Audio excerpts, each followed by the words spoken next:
Some wounds do not bleed where folks can see them.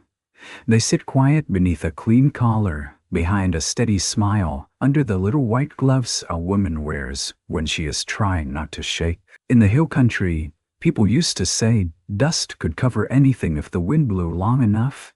But shame had a way of rising again with every footstep, and sometimes the hand that saves you is not the hand you prayed for, but the one roughened by work, held out without music, roses, or promises it cannot keep. Bridget Fletcher ran down the church steps of Mason, Texas, with her wedding veil caught in one fist and a cracked pearl comb sliding loose from her hair. Behind her, the little white chapel still hummed with whispers, hymn books half closed, ladies leaning together like hens over a spilled sack of grain. The man she had come to marry, Mr. Elias Rusk, stood at the altar in his polished boots and said loudly enough for the back pew to hear, "I will not take a debtor's daughter for a wife." The words followed Bridget into the hot May street. Her satin hem dragged through red dust. One glove was missing. The small bouquet of blue bonnets and cream roses, tied with her mother's ribbon, hung broken against her skirt. She did not know whether she was walking, stumbling, or being pushed by those eyes. At the hitching rail, a gray gelding tossed his head. Beside him stood Weston Yardley, poor cowboy by every town measure, with a sun-browned hat in one hand and a feed sack patched twice beneath one arm. He had come to Mason for nails, coffee, and salt, not for a bride. Bridget heard Mrs. Lacey from the mercantile porch whisper, "Poor thing, no money left, no husband either." Then another voice, meaner, said, "My B. Yardley will take her. He's too poor to be particular." Weston's jaw tightened, but he did not look at the women. He looked at Bridget, and the whole street seemed to hold its breath. Before we go further, if this story finds you sitting alone somewhere tonight, tell us where you are watching from. Like, share, and subscribe if frontier stories of quiet love still touch your heart. Now come back with me to that dusty street where one ruined bride stood with nowhere decent left to go. Bridget stopped near the water trough because her knees had gone weak and there was nothing to hold but the splintered post. Elias's mother stepped from the chapel door, black feathers trembling on her hat. "Bridget," the woman called, not kindly, but as if summoning a servant who had stolen silver. "You might send someone for the trunk. The Rusk family will not be responsible for your belongings after sundown." The street heard it. The street enjoyed it. Bridget's face burned so hot she wondered if the veil had caught fire. Her father had been dead 6 months. His debts, once murmured about, had become public that morning when Elias received a letter from the bank. He had read enough of it behind the chapel to turn his mouth hard. Then he had walked to the altar and refused her in front of the preacher, the choir, the town, and every person who had ever measured a woman by the man willing to claim her. "I can fetch my trunk myself," Bridget said, though she knew she had no wagon, no room, and only 43 cents sewn in her underhem. Elias came down the steps slowly. He was handsome in the way store windows were handsome, all shine and arrangement. "Do not make this uglier." She laughed once, too small and sharp to be joy. "I think you managed that already," a few men muttered. A child giggled and was hushed. Elias's eyes narrowed. "You ought to be grateful I found out before the vows." Bridget held the broken bouquet tighter. A thorn cut her palm. She welcomed the clean pain. Weston Yardley moved then. Not much. Just one step off the boardwalk into the street. He wore a faded brown coat at the elbows, work pants whitened at the knees, and boots that had seen more creek beds than polish. Nobody ever asked him to socials. Nobody sent daughters his way. Folks said his place north of town was half-starved ground, a poor man's spread with a sagging barn, and a roof that sang in the rain. He stopped beside Bridget, leaving space enough that no one could accuse him of familiarity. "Miss Fletcher," he said. She turned her head. His eyes were gray, steady, and tired in a way that did not beg anything from her. "Yes, Mr. Yardley?" He swallowed once. "Do you have somewhere to go tonight?" The street changed its silence. It sharpened. Bridget looked at the chapel windows, the mercantile porch, Elias Rusk's smooth face, and the road leading nowhere she could afford. Her boarding room had been paid through the wedding day. Her father's old house had gone to creditors. Her aunt in Lampasas had written last month that charity was hardest when one's own pantry was thin. "No," she said. Weston nodded as if she had told him the price of nails. Then he looked at Reverend Bell, who still stood in the chapel doorway with his Bible pressed to his chest. "Reverend," Weston said. "Is the license made out?" Reverend Bell blinked. "It is, but her name on it." "Yes, needs a groom's name changed." The old preacher's mouth opened. No sound came. Bridget stared at Weston. "What are you doing?" He did not smile. "Offering you my name. Not my heart, not a lie. Just my name, a roof, and a place where nobody can set you on the porch like damaged goods." Elias laughed under his breath. "You cannot be serious. Yardley, you don't have $2 to rub together." Weston looked at him then. "I have enough not to leave a woman bleeding in the road." That quiet sentence struck harder than shouting. Bridget saw Elias's cheek color. She should have refused. A woman did not step from one altar humiliation into another bargain with a poor cowboy she barely knew. But the sun was burning through her veil. Her palm was wet from the thorn, and there were eyes everywhere waiting to see how low she could fall. "What would you expect?" she asked Weston. "Work, my baby," he said. "Honesty, if you can spare it. I've got a second room with a door. We can speak terms before dark. And if I say no," his gaze softened by the smallest degree, "then I'll hitch my wagon, take you wherever you name within a day's ride." That was the first thing he gave her. Not marriage. Choice. Bridget lifted her chin. The cracked pearl comb slipped from her hair and fell into the dust between them. Weston bent, picked it up, and held it out in his open palm. He did not touch her fingers when she took it. "Reverend Bell," Bridget said, and her voice carried down the street better than she expected. "Please chain the groom's name." No gasp in Mason ever sounded so pleased and offended at once. The wedding took less than 7 minutes. There was no music the second time, no flowers but the crushed ones in Bridget's hand. Weston stood with his hat pressed to his chest and dust on his boots. Bridget kept seeing the empty front pew where her father should have been. Had fever not taken him in winter? She repeated her vows clearly, because if she trembled the women would remember that part best. When Reverend Bell said, "I now pronounce you husband and wife," Weston did not lean to kiss her. He only turned to the room and said, "Mrs. Yardley will be leaving now." Mrs. Yardley. The name struck Bridget oddly, not sweetly, not safely, like a coat thrown over her shoulders in a storm by a stranger who might want it back. Weston retrieved her trunk from the church vestry himself. It was a narrow cedar trunk with brass corners, the last thing her mother had owned worth keeping. Elias's mother watched him carry it. "That trunk was brought to the Rusk house in anticipation of a marriage into our family," she said. Weston shifted the weight on his shoulder. "And now it's leaving with the woman it belongs to." Bridget saw his hand tighten under the handle, a working hand scarred across the knuckles. There was no softness in the way he faced the town, but there was restraint, as if he had a temper locked behind his teeth and had learned long ago not to let anyone see what it cost him. They rode out in a flatbed wagon near late afternoon. Mason fell behind in a blur of limestone walls, mesquite shadows, and curtains twitching in windows. Bridget sat beside her trunk, still in her wedding gown, still holding the broken bouquet because she did not know where to put grief when both hands were full. Weston drove in silence, his gray gelding, blue, pulled steady. A sack of flour lay at Bridget's feet with nails, coffee, salt, lamp oil, and a brown paper bundle tied with string. Poor purchases, careful ones, no luxuries. After half an hour he said, There's water in the canteen. I am not thirsty, you are.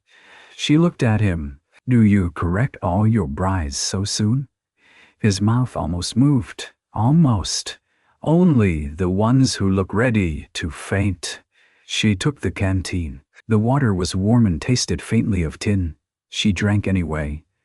The land north of town rolled rough and gold, with live oaks hunched like old men and cactus blooming red among rocks. Goats scattered from the trail. Far off, a hawk circled over a dry draw. Bridget watched the road because looking at Weston felt too strange. Why did you do it? She asked at last. He kept his eyes on the team. I told you. You told the town something noble. I am asking for the truth. That was truth enough. No man marries a ruined woman in the street for truth enough. Weston's hands shifted on the reins. I once saw a person left standing while everyone pretended not to see. I didn't care for it. Who? He clicked softly to the horse. Not today. The answer closed between them like a gate. Near sundown, they reached his place. Bridget had heard poor. She had imagined poor. Still, her heart dropped. The cabin sat in a shallow crease of land, roof patched with flattened tin and cedar shakes. A porch leaned forward as though tired of holding itself up. The barn had one door hanging crooked. The corral fence bowed on the east side. A woodpile lay scattered, half cut. Hens pecked around a broken crate. A water pump stood near the kitchen window, its handle wrapped in cloth. Beyond the yard, the ground rose stony and mean. Weston ran it in. It didn't much. Nah, Bridget said before she could stop herself. His ears reddened. He climbed down. I won't dress it up.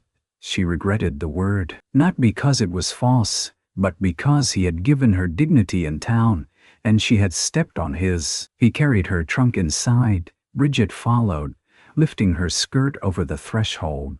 The cabin smelled of wood smoke, coffee, leather, and old loneliness. There were 2 rooms, a front room with a stove, rough table, 2 chairs, a shelf of tin plates, a Bible with a cracked spine, and a narrow bed against the far wall. The second room was smaller, with a rope cot, a washstand, and a window facing the barn. A quilt lay folded on the cot, clean but faded. Weston set her trunk down in the small room. This will be yours. Door latches from inside. I'll sleep out front. I did not ask you to give up your bed. It's not giving up if it's owed. He looked around the room as if checking for something he had forgotten. Terms. You'll have your room. Your own money if we can come by any. I won't touch you. I won't ask what you don't offer. Folks will talk less if you stay here as my wife. That is all. What do you expect me to do? Whatever you think fair. There's cooking, hens, laundry, garden. If Rain remembers us, I can pay no wages yet. The yet sat oddly in the room. Bridget looked down at her wedding gown, gray at the hem now, torn near one sleeve. I can cook. I can sew. I kept my father's accounts when his hands shook too badly to hold a pen. I can read contracts better than most men who sign them. Weston's eyes met hers. That might prove useful. For what? He turned toward the door. Supper first. He had beans in a pot, hard biscuits wrapped in cloth, and coffee strong enough to brace a fence post. Bridget changed into a plain blue dress from her trunk and hung the wedding gown on a peg in her room. She pressed her palm, still sore from the bouquet thorn, beneath cool pump water until the bleeding stopped. At the table, Weston served her first. He took the cracked plate for himself and gave her the whole one. She noticed. She wished she had not, because noticing kindness made it harder to keep herself safe from needing more. They ate with the window open. Crickets began in the grass. A hen settled under the porch and clucked in her sleep. Weston did not ask about Elias. Bridget did not ask about the person he had once seen abandoned. The silence was not comfortable, but it did not claw at her. After the meal, he rose and washed his own plate. I can do that, she said. You had a day, so did you. He considered that, then handed her the towel. They stood side by side at the dry sink, him washing, her drying. The domestic shape of it frightened her more than the vows. That night, Bridget lay awake on the rope cot in a borrowed name.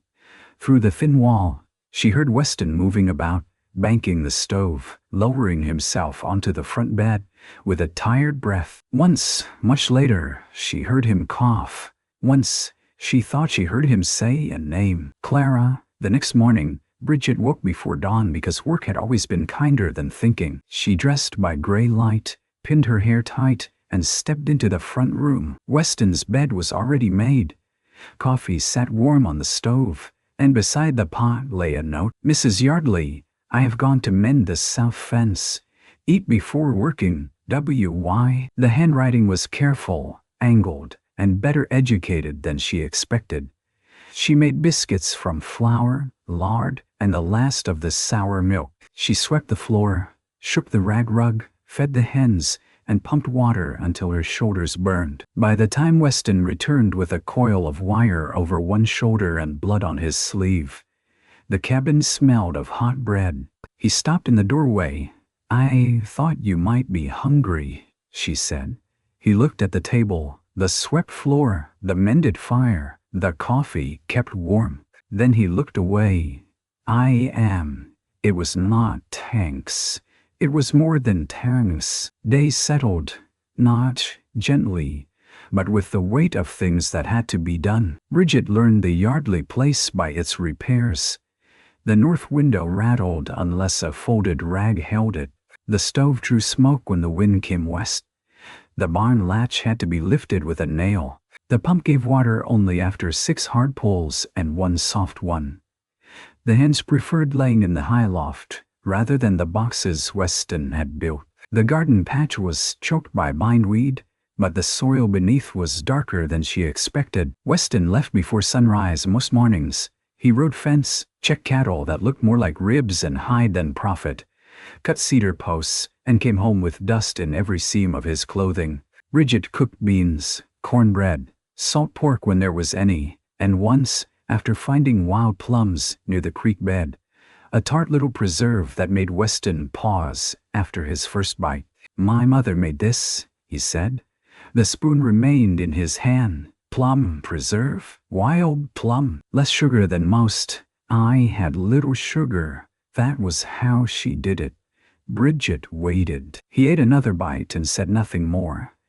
In the evenings, she mended his shirts. At first she did it because torn sleeves offended her sense of order.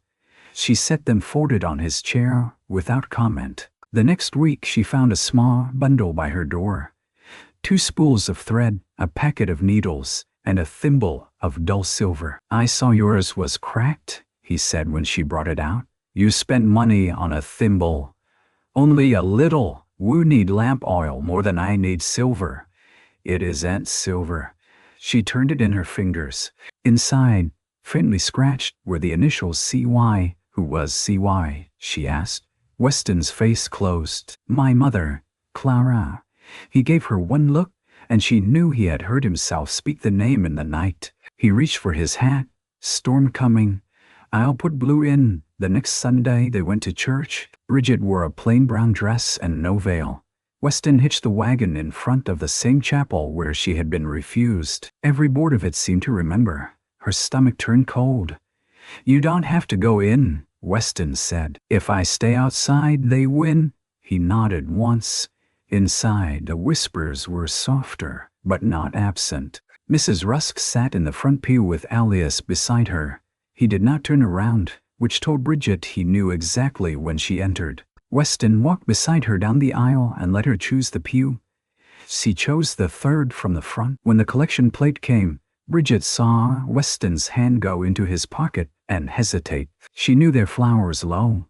She knew he had sold 2 hides last week and paid the blacksmith only half of what he owed. She touched his wrist under the edge of the pew. "No," she whispered. His hand stilled. After service, Mrs. Lacey stopped them near the door. Mrs. Yardley, she said, making the name sound like a dress borrowed from a dead woman. Married life agrees with you more than expected. Bridget smiled. Work agrees with most people once gossip wears them out. Weston made a sound that might have been a cough. Elias approached then. His gloves were cream-colored, his watch chain gold. "Bridget," she turned. "Mr. Rusk." His mouth tightened at the distance in her voice. "I trust you are comfortable. Comfort has never been my chief talent." His gaze moved to Weston. "Yardley, I hear your note at the bank comes due in August." Bridget felt Weston go still. "That's between me and the bank," Weston said. "Most things are, until they're posted on the courthouse door." It was a clean little cruelty, delivered where no one could call it one. Bridget saw the line of Weston's jaw. She also saw in Elias's expression that he had expected shame to bow Weston's head. Bridget stepped closer to her husband. The word startled her even in thought. "Mr. Rusk," she said, "a note coming due is not disgrace.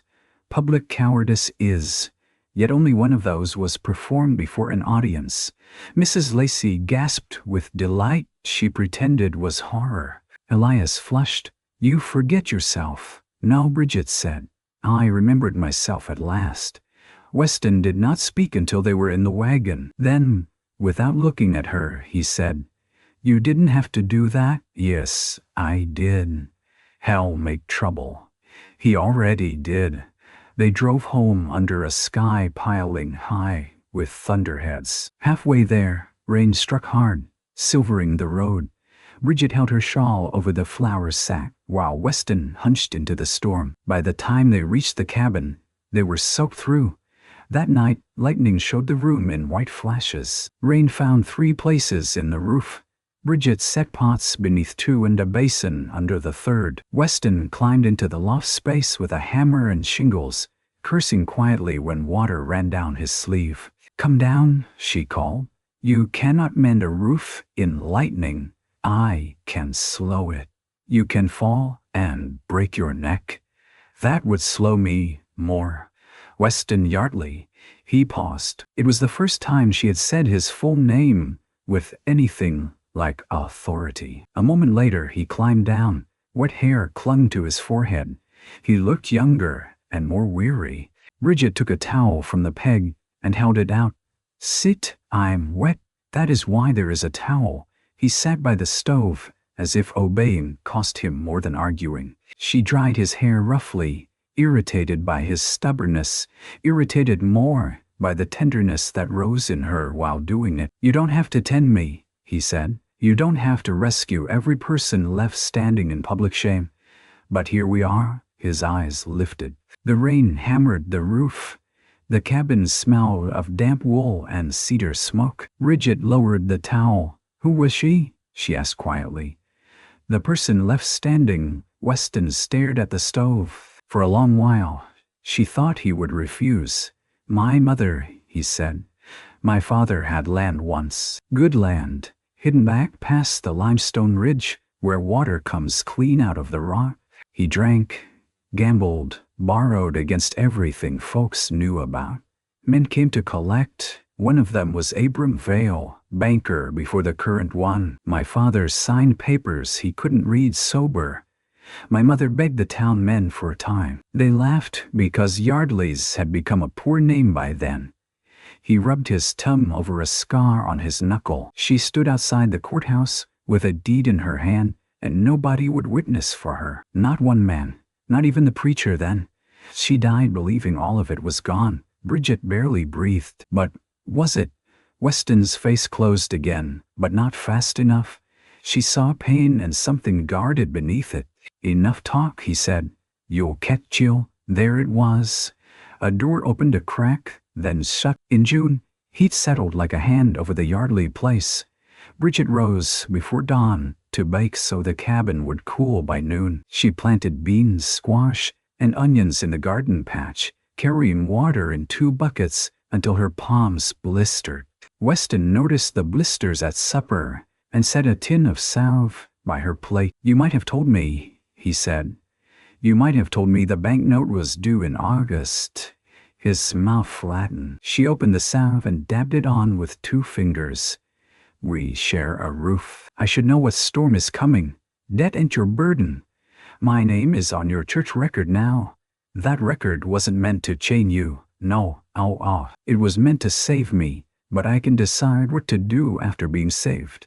He looked down at his plate. There are $240 due by August 15th. The number sat heavy between the beans and cornbread. Can you pay it? Not from this place. Then why stay? His hand tightened around his fork. Because it was my mother's last home. There was more. Bridget heard it in the floorboards, in the way he would not look toward the North Ridge after sunset, in the way he sometimes came home with burrs on his cuffs and mud on his boots. When there had been no rain near the cabin, she began noticing things. A mark burned into an old saddle hanging in the barn. Why, over a small V, Yardley, my bay. But V for what? A folded tax receipt tucked inside the Bible. Not for the stony acres around the cabin, but for something called Val Escondido Survey. Paid in coin, 3 years past. A letter, glimpsed only because it fell from the mantel when Bridget dusted. The envelope was addressed to Weston Yardley, Mason County, in a lawyer's hand. She did not open it. She saw only one line where the paper had worn thin at the fold. Until the title is recorded under a married household, no outside claim can be brought without challenge. Married household. She put the letter back and said nothing. By late June, Bridget had made the cabin less ashamed of itself. Curtains from an old petticoat softened the windows. The cracked plate was mended with wire. The porch was swept each evening.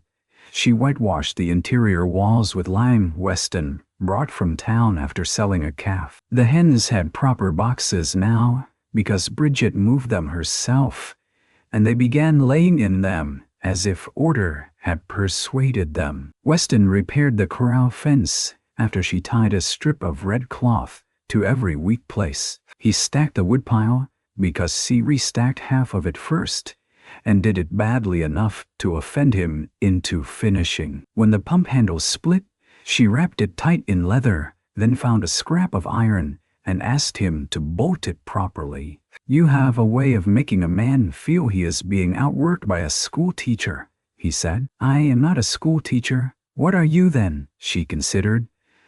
Woman, tired of broken things being called natural. He looked at the pump, then at her. That's so? Yes. The next morning, he fixed the barn door without being asked. Their marriage remained a line carefully walked. Bridget had her room. Weston knocked before speaking through the door. They ate together but did not linger too long. If their hands brushed at the dry sink, both found urgent reason to reach elsewhere. Still, small things changed. He learned she liked coffee with a pinch of sugar when there was sugar, and one morning she found a little twist of it beside her cup. She learned he hated carrots, but ate them anyway if she put them in stew. So she cut them smaller. He left his coat by the door on cold evenings, not saying it was for her walk to the privy, though it hung too conveniently and smelled of horse smoke and him. She began setting aside the softest biscuit for him beneath a cloth, though she told herself it was because hard biscuits went to waste. In July, the outside pressure came with a banker in a black buggy. Mr. Calloway Vale was younger than Bridget expected, with a trimmed beard and a city collar too high for the heat. He arrived while Weston was sewing blue near the barn, and Bridget was pinning laundry to the line. Mrs. Yardley, he said, lifting his hat. I had heard Mason's prettiest bride had traded silk for clothespins. Bridget kept pinning a shirt, and yet the shirt is cleaner than the remark. His smile thin. Weston set down the horse's hoof. What do you want, Vale? Business? Always business. Calloway brushed dust from his sleeve. Your note approaches. I thought perhaps your new wife ought to understand the nature of her home. Bridget's hands stilled. Weston said, She understands enough. Does she? Calloway looked toward the sagging cabin. Then she understands that by summer's end, this place might belong to the bank. My, Bridget said. Calloway turned to her. Pardon, you said my. Men who have firm claims usually say will.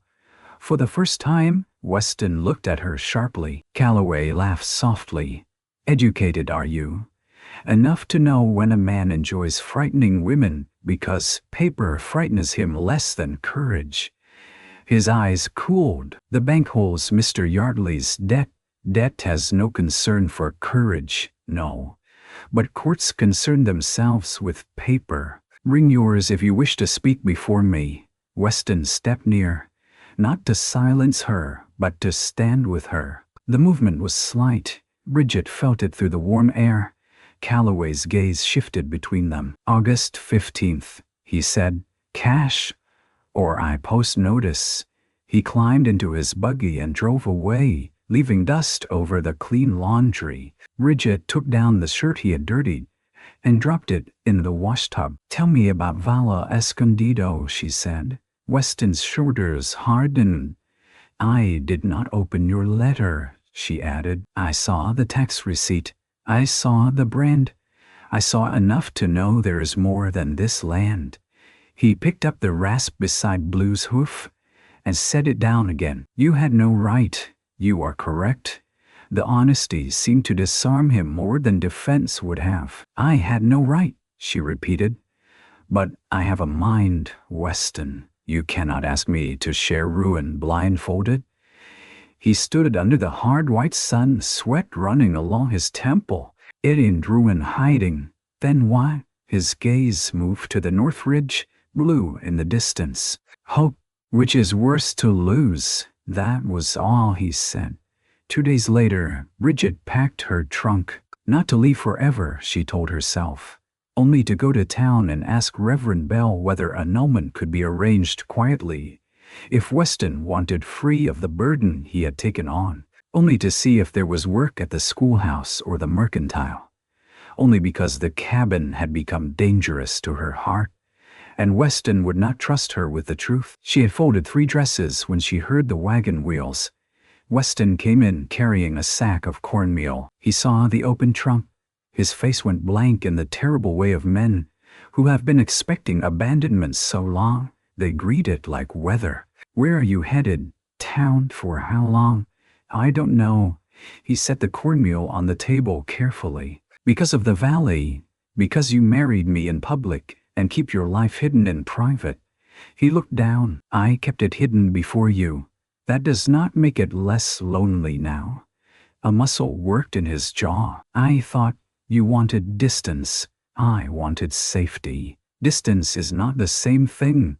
He stood very still. Bridget closed the trunk lid but did not latch it. You do not owe me love, Weston. You said that from the start, but you cannot give me your name. Put me in your house. Let me defend you before bankers, and then lock every true thing outside the door. He looked toward her room, the curtains she had sewn, the trunk, the bed. His voice came rough. If you go, take Blue. She stared at him. What? The mare's not steady. Blue will get you there safe.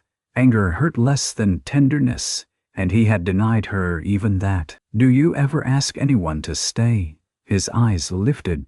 The sentence seemed to strike something old in him. Outside, thunder muttered though the sky was clear. Summer heat pressed on the roof. A fly worried at the window screen. Weston crossed the room, not close enough to touch her, but close enough that she could see the faint scar beneath his lower lip. Stay, he said. One word, no speech, no bargain. Bridget's throat tightened. Why? His eyes held hers. Because I sleep easier knowing there's a lamp in your window. It was not enough. It was everything. She lowered her hand from the trunk latch. Then show me, she said. At dawn, they rode north. Bridget wore her brown dress, boots, and a straw hat tied under her chin. Weston packed water, biscuits, dried beef, and a rifle. They left the cabin before the hens came down from roost, following a narrow trail behind the barn that vanished into cedar and limestone. For 2 hours the land grew rougher. The wagon could not have passed there. They rode horseback, Weston ahead on Blue, Bridget behind on the mare, Juniper. Sunlight broke in bright pieces through live oak leaves. They crossed a dry wash, climbed a slope of loose rock, and passed a stone marker half hidden by prickly pear. On it, someone had carved a Y over V. Bridget touched it as they passed. Yardley Valley, Weston said. My mother called it Mercy. The trail narrowed between two limestone walls. Cool air breathed from the gap. Water sounded somewhere ahead, impossible and clear. Then the passage opened. Bridget reined in. A valley lay hidden between ridges, green as a secret kept from drought. Cottonwoods lined a spring-fed creek that flashed silver in the morning light. Tall grass rolled in soft waves. Wildflowers crowded the banks, wine cups, blue bonnets gone to seed, yellow bitterweed, and white blooms she did not know. A small herd of cattle grazed near the far slope, sleek and red, marked with the Y over V brand. Beyond them stood a cabin better built than Weston's place, closed but sound, with a stone chimney and a roof hole enough to shame the sky. Bridget could not speak. Weston dismounted. It belonged to my mother's people before Texas was Texas proper. Spanish grant first, then county survey. My father never knew how to value anything he could not sell by Friday. When creditors came, my mother hid the old papers with a Tejano family who had known hers. After she died, I found a letter sewn into her Bible cover. Bridget slowly climbed down. The grass brushed her skirt. You own this? Not cleanly. Not yet. The record was damaged in the courthouse fire of '79. Val's father claimed the grant was void. I had copies, tax receipts, witness statements, but no household to file under. Old Judge Merriweather wrote me last winter that a married homestead claim could strengthen it. But I would not marry some woman just to drag her into a land fight. Bridget turned to him. But you married me. His face colored beneath the tan. Not for this? No, no, no. His voice hardened with urgency. I had not planned it. I didn't think of the letter until days after. I swear it. You were standing in that street like your mother. He looked away. The creek ran over stone. A meadowlark called from a fence post. The valley smelled of water, grass, and sun-warmed earth. Bridget thought of the poor cabin, the patched roof, the banknote, the town's laughter, Weston's careful purchases, his fear of hope. Why keep living at the other place? She asked. Because if Vale knows I'm working this valley, he'll force the claim before I'm ready. I run cattle here quiet through a cut trail. Sell a few under another man's bill. Pay taxes in cash. Keep the cabin poor enough that nobody believes there's anything worth taking. And the banknote on the outer place. If he takes it, he gets the easiest road to this ridge. Then he'll find the passage. Then the valley becomes court meat. Bridget looked again at the green sweep before her, hidden for years, protected by poverty, guarded by a man too wounded to believe anyone would help him keep it. She walked to the creek and knelt. The water was cold enough to ache around her fingers. My father used to say land with water is not land, she said. It is a future. Weston stood behind her. I don't know if I can save it. Bridget rose and wiped her hand on her skirt. Then we had better learn. The valley changed everything, but not all at once. They did not move there immediately. Bridget insisted that secrecy worked only if supported by order, and Weston looked at her as if she had spoken a foreign language he admired. They spent 3 days in the valley gathering documents hidden beneath a loose stone in the cabin hearth. The old grant copy, tax receipts, Clara Yardley's letter, a sworn statement from Mateo and Lucinda Aranda, and Judge Merriweather's advice. Bridget read every page by lamplight, while Weston mended a gate outside. Clara's letter undid her. My son, if you find this, no, I did not lose mercy because I was foolish. I lost the strength to fight men who mistook quiet for surrender. Do not let bitterness be your only inheritance. If you must hide the valley, hide it. If you can love someone enough to show it, then perhaps you will have become braver than I was allowed to be. Bridget folded the letter carefully. When Weston came in, she did not tell him she had cried over it. She only said, "Your mother had a fine hand, He stood in the doorway, hacked low. She taught me letters with a burnt stick on the hearth. She taught you more than letters. He looked at the paper in her hand. His face softened with grief so old. It had become part of his bones. That night, they slept in separate rooms in the valley cabin. Bridget on a narrow bed with a quilt smelling faintly of cedar and lavender. Weston by the hearth. The wind moved cottonwood leaves like water over glass. She woke once before dawn and saw him sitting in the open doorway, rifle across his knees, looking out over the land. "You never sleep here?" she asked. "Not much, because you are guarding it. Because when I'm here, I remember what it might have been." She sat up, blanket around her shoulders. "That is not always a bad thing." He did not turn. For some folks, Weston, the sound of his name in the dark changed the room. He looked back. She wanted to say she was not Elias, not the town, not another person preparing to leave. Instead, she said less, because some truths were too skittish for full daylight. "I will help you file." He nodded once. "I know." And that somehow was the most trust he had yet given her. They returned to the outer cabin with a plan. Bridget made a ledger from old paper and thread. She listed every debt, every animal, every tool, every sack of feed, every possible sale. Weston watched her write, uneasy at first, then drawn in despite himself. She found errors in the bank's interest calculation, small ones, but money was made of small things before it became large. "You're sure?" Weston asked. "They'll want like being corrected by a woman." Then he should try being correct before a woman notices. Weston's mouth moved into the nearest thing to a smile she had seen from him. It appeared and vanished like a deer at tree line. They worked harder than before. Weston brought 3 valley cattle down by night and sold them through Mateo Aranda in Fredericksburg, where Callaway Vale's eyes did not reach. Bridget traded sewing for sugar, coffee, and news. She took in mending from 2 women who pretended pity but paid in coin. She planted late corn in the garden and coaxed the hens into steady laying. She patched sacks into curtains, curtains into dignity, dignity into something that began to feel like home. When Weston rode in late, she left coffee warming. When Bridget fell asleep over the ledger, Weston carried the lamp away and placed Clara's thimble beside her hand so she would find it in the morning. Neither spoke of these things. Then Mary Tull arrived with a feverish child.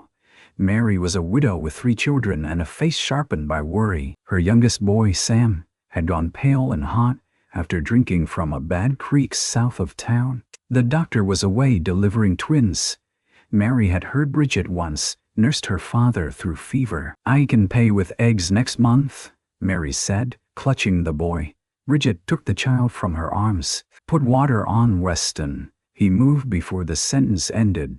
For 2 nights, the cabin became sick room. Bridget cooled Sam with cloths, measured willow bark tea, changed bedding, and sat with Mary while the boy muttered nonsense about rabbits in the wall. Weston rode through midnight to fetch Dr. Hames when he returned to town, then stood in the yard at dawn, hollow-eyed, while the doctor said the boy might live. Mary wept into Bridget's shoulder. Word traveled, not the cruel word this time, a different kind. Mrs. Lacey came the next week with 2 jars of peaches and said, "For the sick room, if there is another."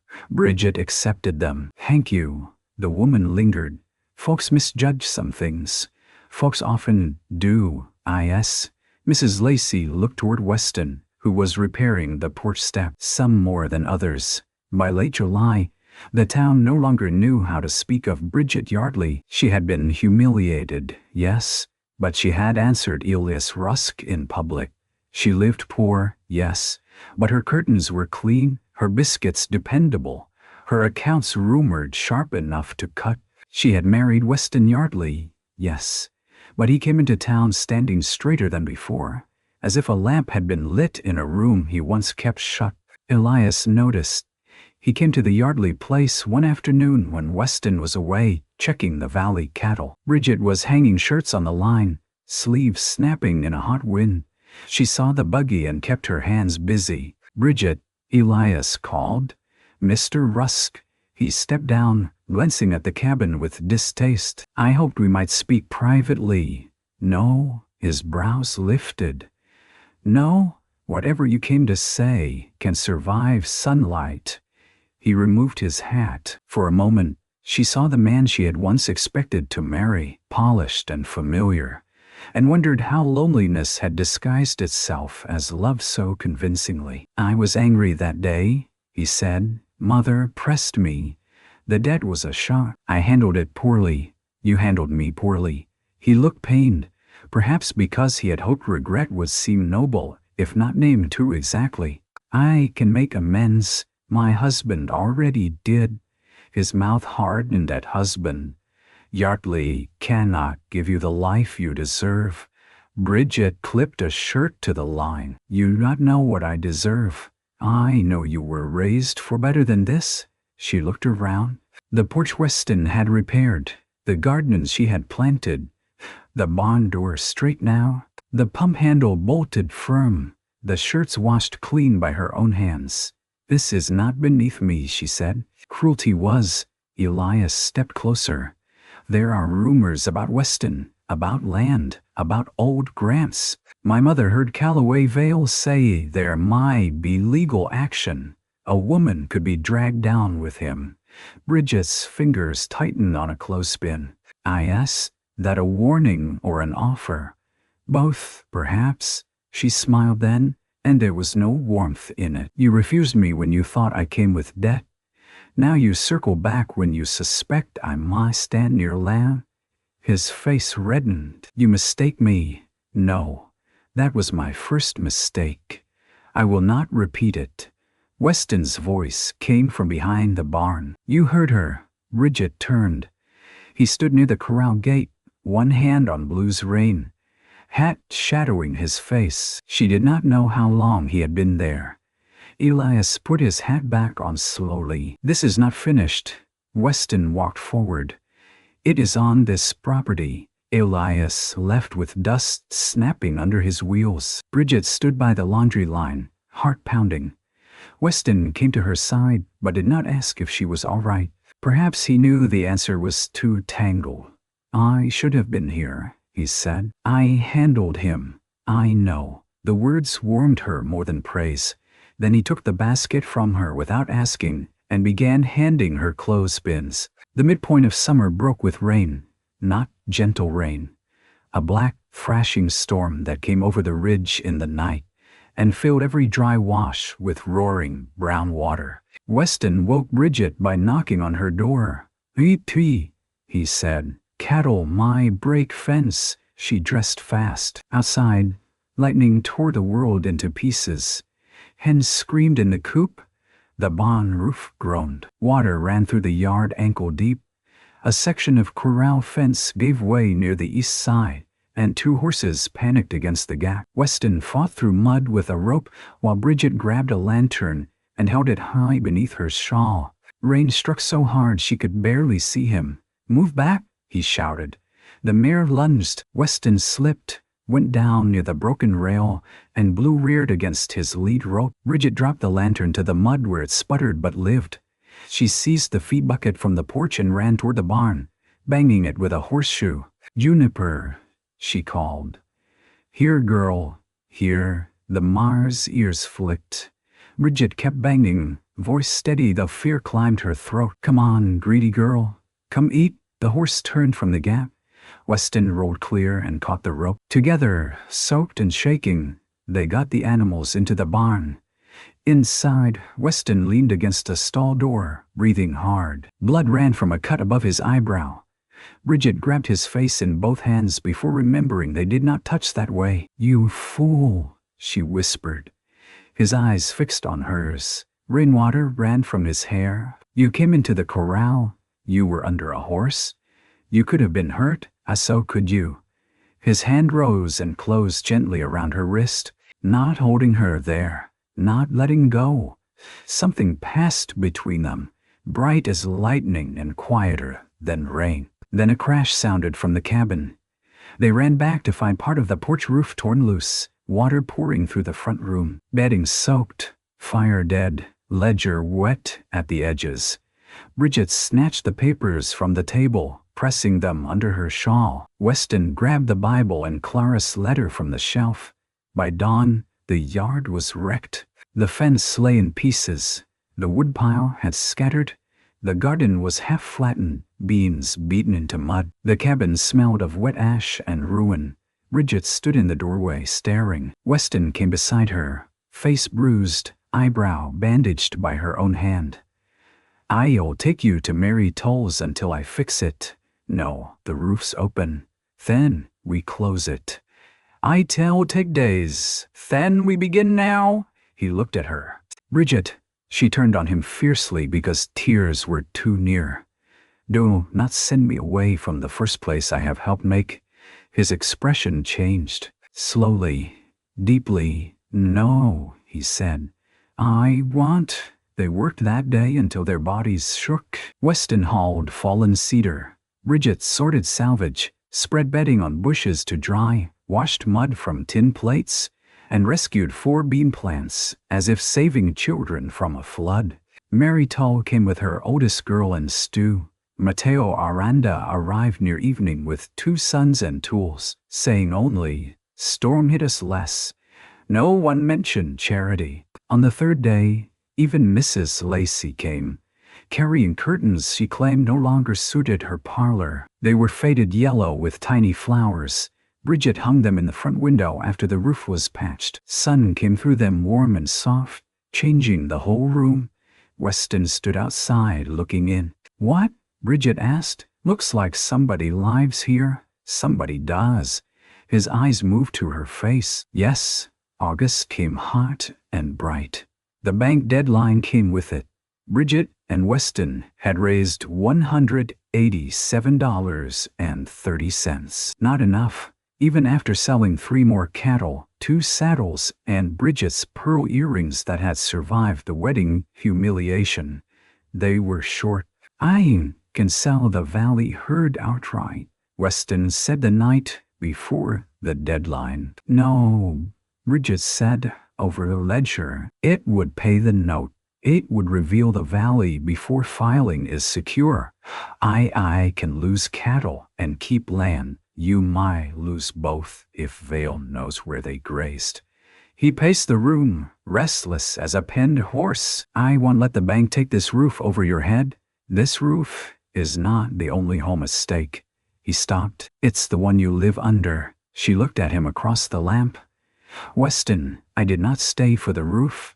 The words entered the room and did not leave. He sat slowly. Bridget drew a paper from beneath the ledger. "I wrote to Judge Merriweather 2 weeks ago. I sent copies through Mateo. His reply came today." Weston stared. "You wrote without telling me. You were out." Anger flashed, then fear. "Bridget, read." He took the letter. His eyes moved down the page, once, twice. Judge Merriweather would arrive in Mason on August 15th to review the homestead claim in person. If Clara Yardley's letter, tax receipts, Aranda's statements, and Bridget's legal standing as wife were presented before a county clerk and 2 witnesses, the Valley claim could be recorded before any bank seizure of the outer access road. But the bank would fight. Vale would fight harder. Weston lowered the paper. "This puts you in it publicly. I know. You'll be tied to every ugly word they say about my family. I have survived ugly words from cleaner callers." He shook his head. "I wanted to keep you free. No, you wanted to keep from needing me. That landed." His face went quiet. Bridget's voice softened. "There is a difference. The courthouse was full by 9 the next morning. Mason had scented conflict like blood in water. Elias Rusk stood near the back with his mother. Calloway Vale arrived carrying a leather document case and wearing confidence like a black coat. Reverend Bell came as witness. Mateo and Lucinda Aranda came in their Sunday clothes, hands clasped tightly. Mary Toll stood outside with Sam, who was pale but alive and waving shyly at Bridget through the window. Bridget wore the plain blue dress she had worn her first night, at Weston's cabin. She chose it because it reminded her of survival. At her throat she pinned no jewels, only Clara Yardley's dull silver thimble on a ribbon, because the dead woman deserved a place in the room. Weston noticed it when they stepped inside. His eyes darkened. "You sure?" he asked. Bridget touched the thimble. "She is part of the claim." The hearing was not formal, yet every soul behaved as if a trial had commenced. Judge Merriweather, old, sharp-eyed, sat at a clerk's table. Papers were spread before him. Old grant, survey copy, tax receipts, bank note, letters, statements. Calloway Vale spoke first. He called the grant uncertain, the survey incomplete, the Yardley history unreliable. He did not call Clara a liar directly, but he arranged his words so others might. Weston stood rigid beside Bridget. Then Vale turned his attention to the marriage. "Convenient," he said, "that Mr. Yardley acquired a wife just in time to strengthen a claim he had failed for years to perfect." Whispers moved through the room. Bridget felt Weston flinch, not visibly, but she knew him now. She knew the small tightening of his hand, the breath held half a second too long. Judge Merriweather looked over his spectacles. "Mrs. Yardley, do you wish to answer?" Bridget rose. The room remembered her last public humiliation. She felt it. The same chapel women, the same men, Elias watching with that polished stare. But this time she was not holding a broken bouquet. She held Clara's letter. "My marriage began in disgrace," she said. "Mine, not Mr. Yardley's. I was refused before this town by a man who found my father's debts heavier than his vows. Weston Yardley offered me a choice when others offered whispers. No one moved. He did not speak to me of a valley that day. He did not ask for my help. He gave me a room with a latch, food he could scarcely spare, and a name that shielded mine when his own name had never been shielded by anyone." Weston looked at the floor. Bridget unfolded Clara's letter. "His mother wrote that men mistook quiet for surrender. I ask this room not to make the same mistake twice," Vale interrupted. "Sentiment is not evidence." "No," Bridget said, "but tax receipts are, witness statements are. An original family letter naming the hidden papers is. A bank's interest miscalculation is." That stirred the room. Judge Merriweather leaned forward. "Miscalculation." Bridget handed him her ledger copy. "The bank compounded a simple note twice after Mr. Yardley paid $20 in April. The shortage claimed today is overstated by $14.80. Calloway Vale's face went flat. "This is improper." "It is arithmetic," Bridget said. A ripple of laughter moved through the room before the judge struck the table lightly. Merriweather studied the figures. The clerk bent beside him. Minutes stretched. Outside, wagon wheels passed. Somewhere a horse stamped. At last the clerk whispered, "She's right." The judge looked at Calloway. "Then the amount required to satisfy the note is less than demanded."